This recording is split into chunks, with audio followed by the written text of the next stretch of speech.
I'm not going to read all of Rod White's accomplishments because his head's pretty big anyway. I mean, if you know what I mean, it takes a pretty big cap to go on that fella's head. But he is just one of a kind. The thing I like to remember about Rod White is, and when he came here, and he still has it today if you talk to him a few minutes, is when he really gets warmed up, like when he would back in the day talk about how he was scheming against somebody's offense, Murphy or Robbinsville or whoever, and what he was going to do on defense. I mean, his eyes would just almost glow. You know, his eyes had that look that almost glow, and that almost had like lasers shooting out of him. And if you really got him wound up, sometimes I think you'd almost saliva would start coming out of his mouth, and he'd just get really, really warmed up and ready to go. And I think that's what makes a good coach and a good player, and especially on the defensive side of the ball, is that intensity. But Coach White's one of the most intensive coaches I've ever seen, and I think that's a great trait and a great asset that he brought to our football program and a football team. And I'm not going to tell you all the stories, except one thing. He did show up a little bit early for this induction ceremony. I know Steve Claxton is here. And is Steve here? Stand up, Steve. I know you're out there somewhere. Steve means so much to me, and he's meant so much to our programs over the years. But last week, Coach Billy Jenkins and Coach Rod White were out over across the lake camping, and I understand they called Steve to come and get him and bring him back last Thursday. They thought the induction ceremony was last Thursday, so they cut their camping trip short. They were here last Thursday, but they didn't want me to tell you that. But Coach Dietz can tell you a lot more stories about Coach Rod White. And one of the other things I loved about Coach Rod White, just sitting around and listening to Coach White and Coach Billy Jenkins tell stories. I mean, they were just... It was just, all you had to do was sit there and listen, and it was always good. But Coach Boyce Dietz can tell you a lot more about our next inductee into this 2015 class, Coach Rod White.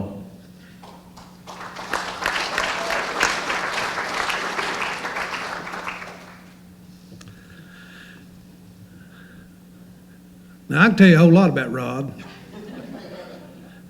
And some of it, if some of you fellas want to meet me later, we'll sit and talk about it. But we won't. We had some great times.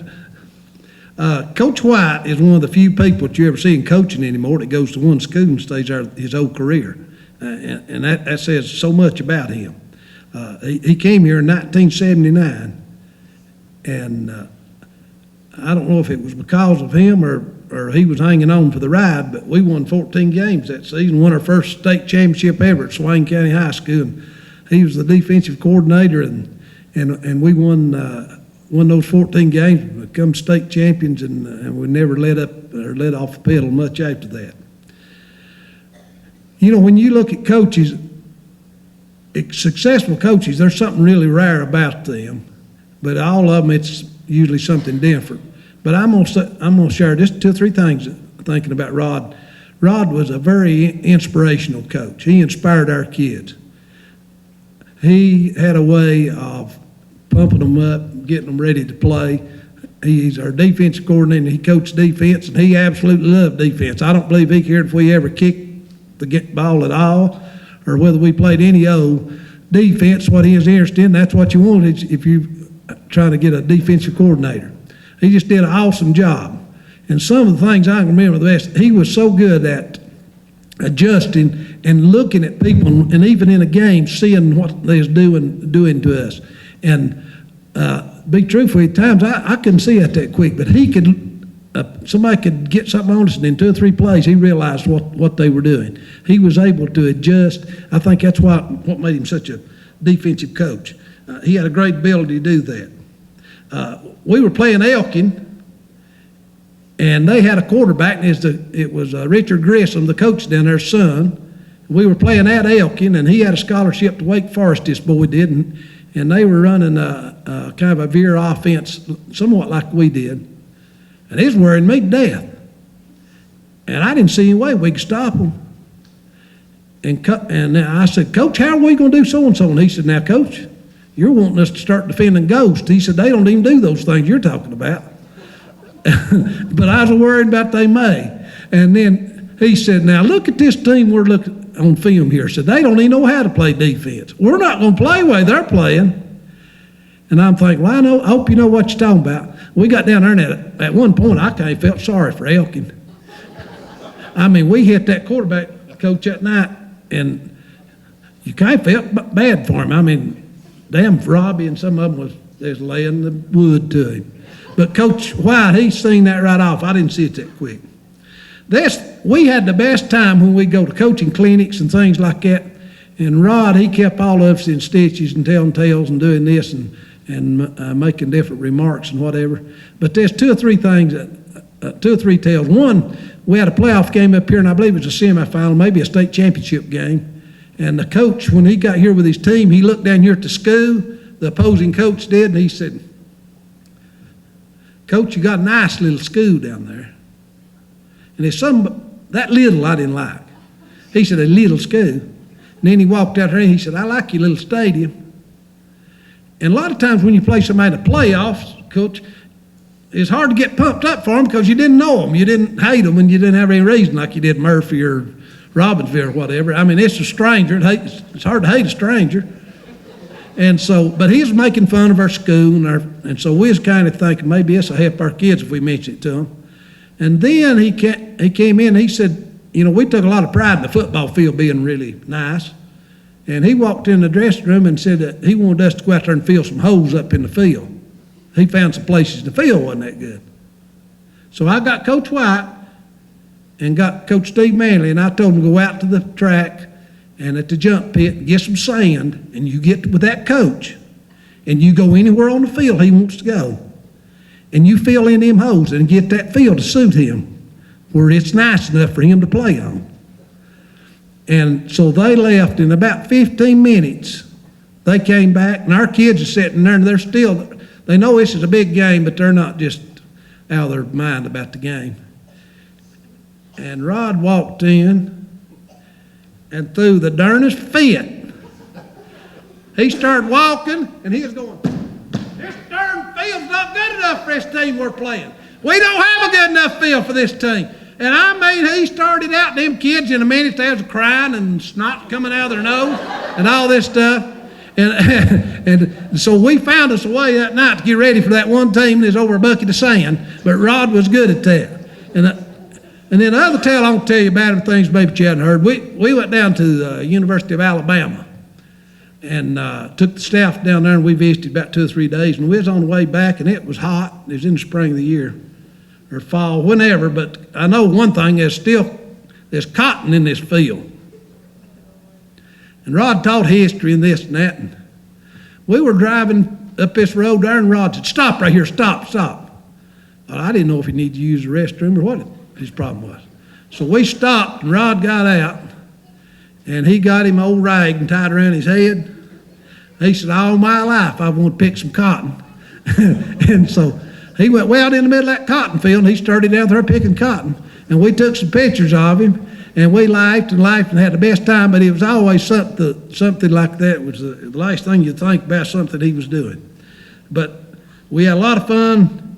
I was glad that when he was able to come the head coach, they was able to win a state championship and then another state championship, because I was able to coach on a championship or two as an assistant, but they wasn't nothing like being the head man and being able to go out there and knowing I'm leading this team and everybody's in it, but still to win that thing. And it was so good to see Sam do the same thing. And I'm sure all three of us pulling this hard as we can. We won't see Neil get his. Thank y'all.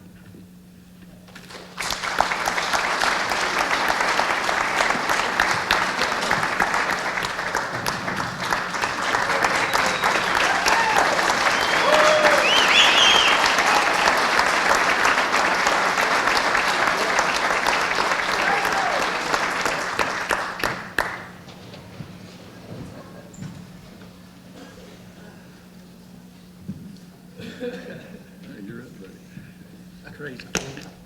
Use mine.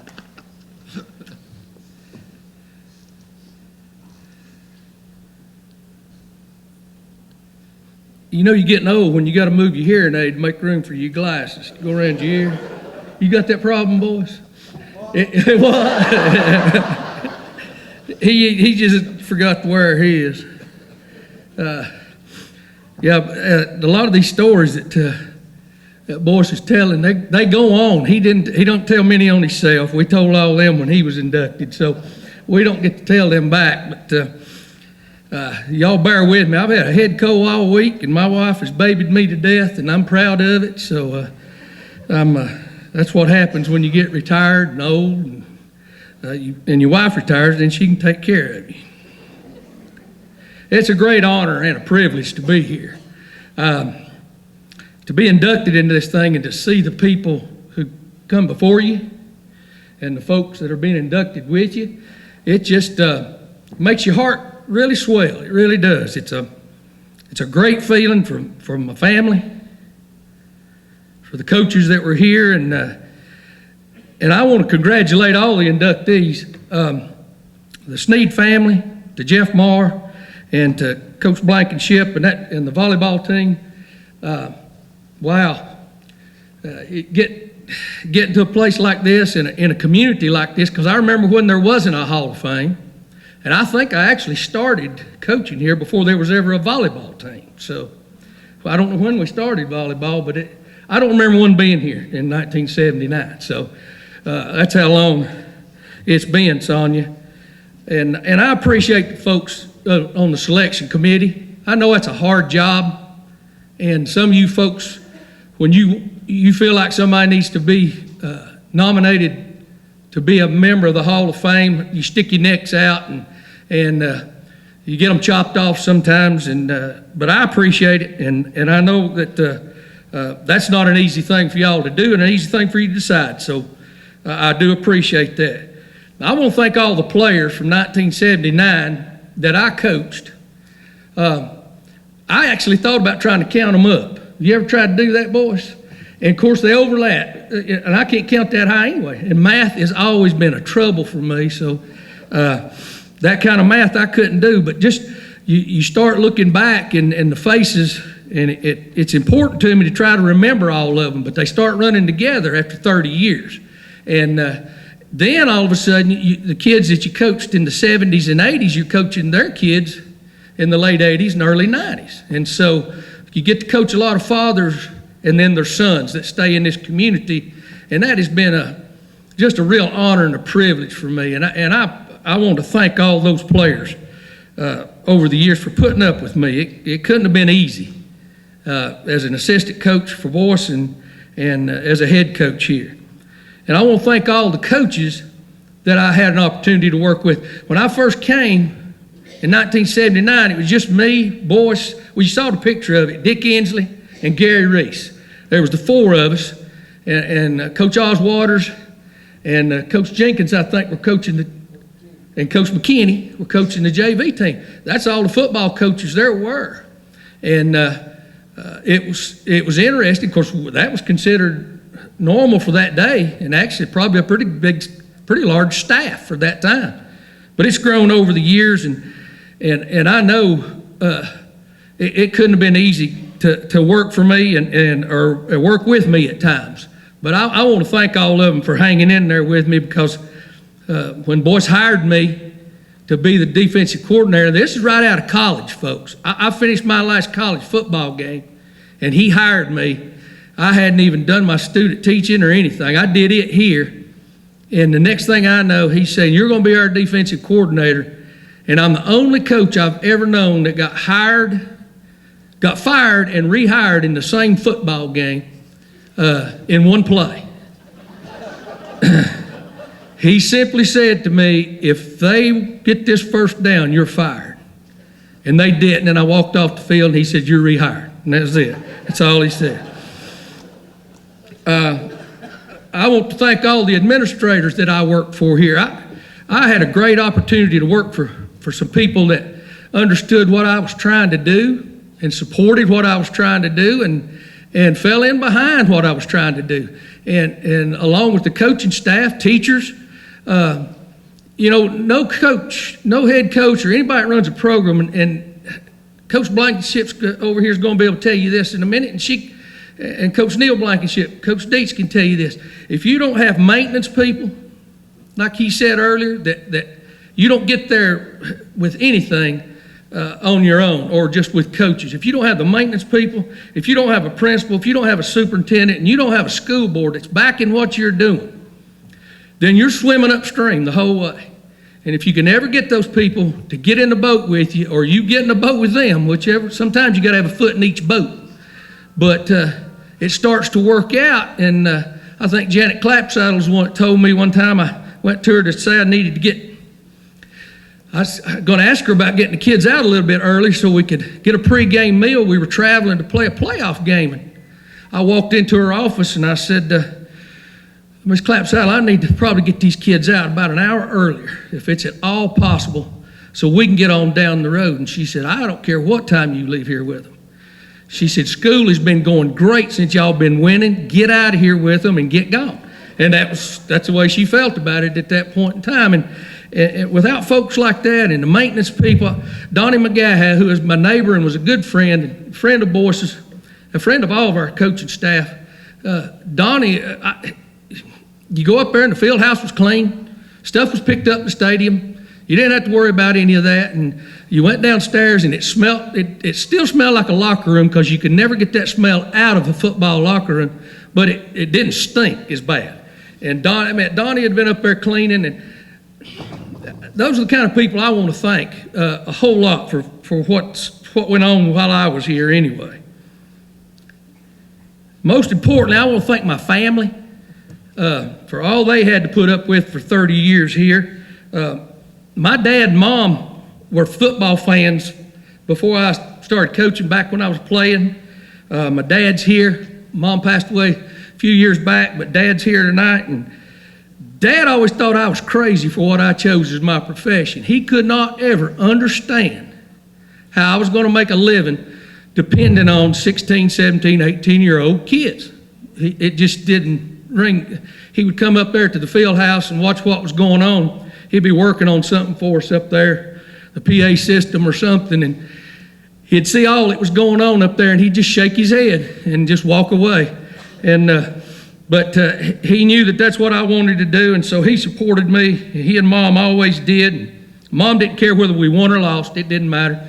As long as she had somebody to cheer for and a team to pull for, that's all she really cared for. And my three sisters, from the time I was in high school, were fans of I was their only brother, so they didn't really have a choice in the matter. Being the only brother they had through college, my older sister pretty much financed me in college because she's the only one of us that had a job, and she'd give me spending money. But Terry and Kathy and Donna, those are my three sisters, and their families over the years have put a lot of miles on their cars just following the Maroon Devils around. Now, we're not from here, and for somebody from Jackson County, from Old Cullowhee High School, to support Swain County High School in something, that's a pretty big leap of faith. Not as big as the one that's coming up, but that I'm going to talk about. But that was they've been fans of this program since I came here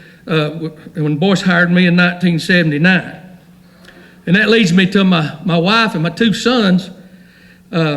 My wife, Linda, of 37 years, she was probably, and if you don't believe this, all you have to do is pick up one of our tapes or DVDs of a game and listen on that game to the audio. And every once in a while, the only person you can hear is my wife cheerleading in the stands when it gets real quiet.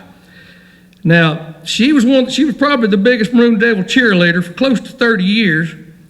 And that's really hard from somebody born and raised in Robbinsville. And for her to make that leap for 30 years and to support what was going on here, and that's before we had kids. That's before she had anybody playing here, just following the program and backing up what I was doing.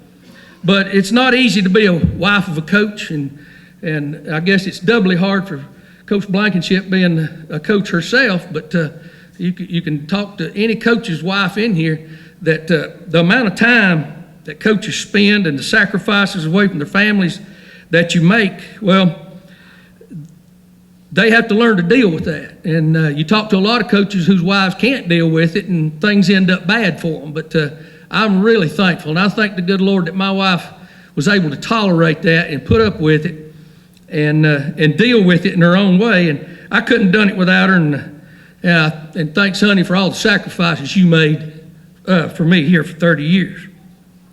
Then them two sons of mine, they're up there too with their mom. They played here, and you'll have to talk to them about how they dealt with it. They dealt with it in their own ways. I really can't tell you how they did it. They suffered through me and dealt with me, and their mom has done a great job with them. Swain County's a pretty good place to raise a family. Now, can't tell you about any other place, but if you look around and you see the things that's going on all around the world, raising a family in Swain County ain't a bad deal, and especially if your kids can get an education. I know Swain County schools paid off for my sons. I mean, one of them's a dentist and the other one's a lawyer. Their mama did a heck of a job, and Swain County schools did. I don't know how they did it. To this day,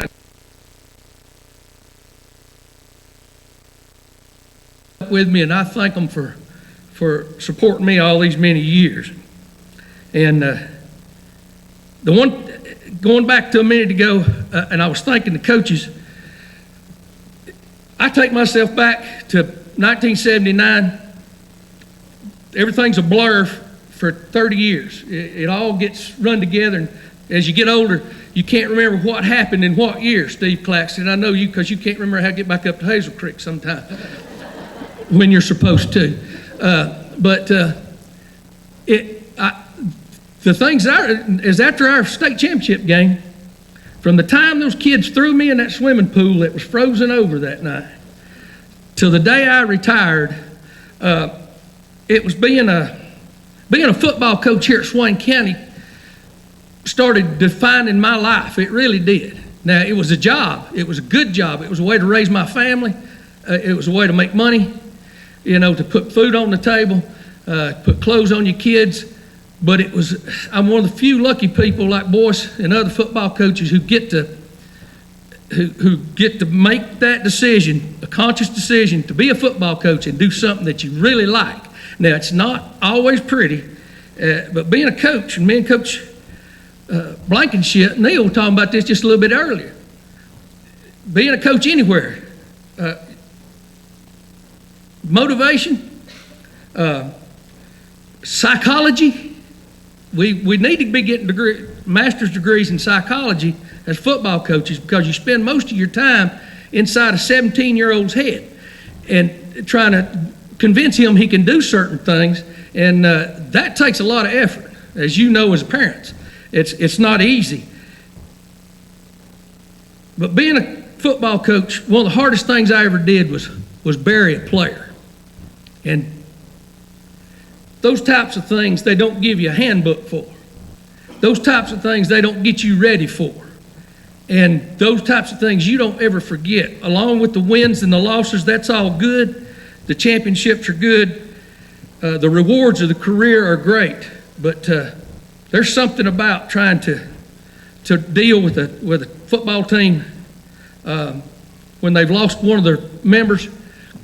To me, that's an experience I'll never forget, and it's one that deep down in my soul was real important to me. It was an important time for me, because to come to grips with just where football was in a young man's life suddenly it took a different direction for me for a long time.